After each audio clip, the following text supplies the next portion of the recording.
The race is on. At least 10 presidential nominees in Zimbabwe's general election filed nomination papers this afternoon. It is unclear whether more nominees were inside the High Court in Harare when the doors closed at 4 p.m.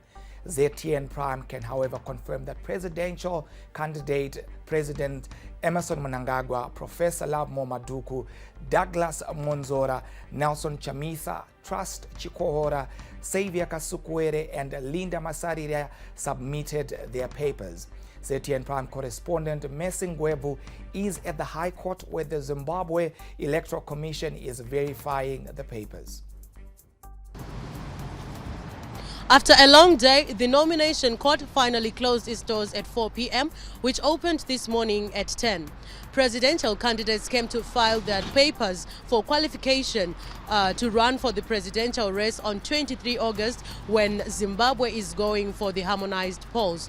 Among the candidates who filed their papers are President Emmerson Mnangagwa, Triple C leader Nelson Chamisa, Professor Lovemore Maduku of the NCA, and Trust Chikohora of the ZCPD.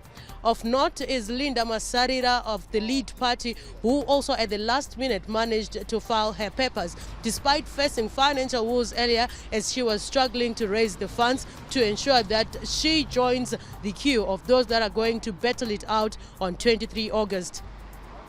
Xavier Kasukuwere's chief election agent Jacqueline Sunday was also seen filing papers for Xavier Kasukuwere, but she didn't divulge the whereabouts of this aspiring candidate. But it seems he is going to be running for the country's top job as well. We remain to see who is going to make it because we await the final announcement by the Zimbabwe Electoral Commission on the final list of candidates that would have sailed through after this nomination process. Well, good evening. We are still here at the Harare Magistrate Court where the nomination court was sitting to officially register candidates for the general elections to be held August 23rd. Now, the day started off on a very good note. We started off at 10 a.m. with the first candidate to file his documents being Alan Rusty Mackham, and followed by Fadza Mahede. Then the process took a bit of a slow turn as most candidates from the opposition did not have most of their papers in order. We saw some of them running around to get their papers in order, and which then led us throughout the day. They then got their issues handled and were able to file their papers. When it then came around 4 p.m. for nomination court to close, the commissioners then announced that they were closing the nomination court at 4 p.m. and however they would allow all candidates that had not yet filed their papers to file their papers as they closed the doors. 100+ people were still in the court and they requested for 2 hours adjournment for them to finish with the processes and then go to deliberate and consolidate all the paperwork. But still, because there were a lot of candidates who had not yet been tendered to, we surpassed the 2 hours and they further asked for another 2 hours for them to go through all of the paperwork that had been submitted by the candidates who came through today. Now, just a quick look at some of the notable faces that came here today. We had the likes of Betika Seke, Nyasha Chukwinya, Mavis Gumbo. Also from the opposition, we had Jameson Timba, Charlton Wende and Fadza Mahede. And also to take note, we also had the likes of Jim Kunaka, who is now running as an independent candidate. Now, President Emmerson Mnangagwa visited the High Court earlier today to assess the process. His nomination papers had earlier been successfully filed by Justice Minister Ziyambi Ziyambi. Let's hear what the president said to journalists after his visit. I came over here to honor the work that they are doing and to show that I submit myself in the constitutional process. And I've been told that my papers have gone through very well.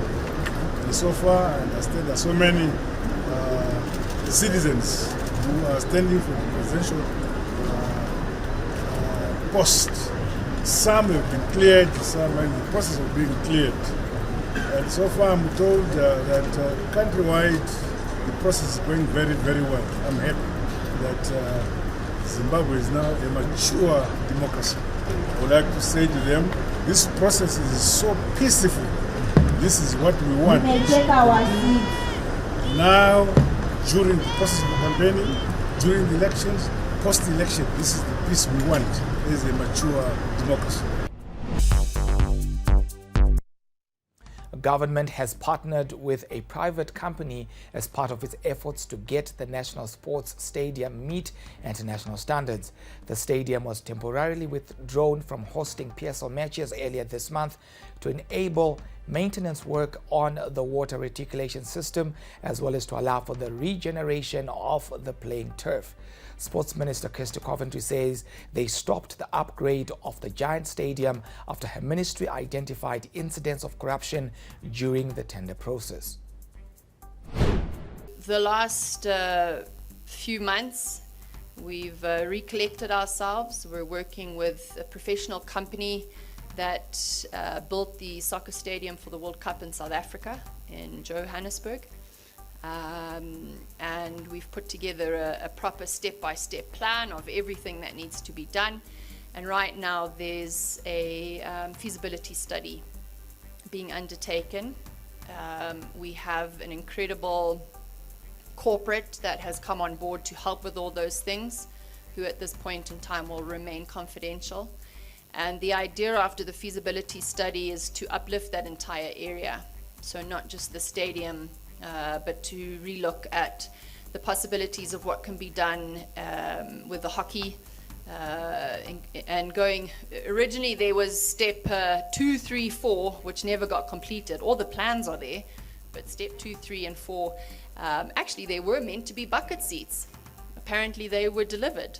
Don't know where they went, but in the 1980s they didn't make it to the stadium, so I'm not too sure which stadium they're in at the moment.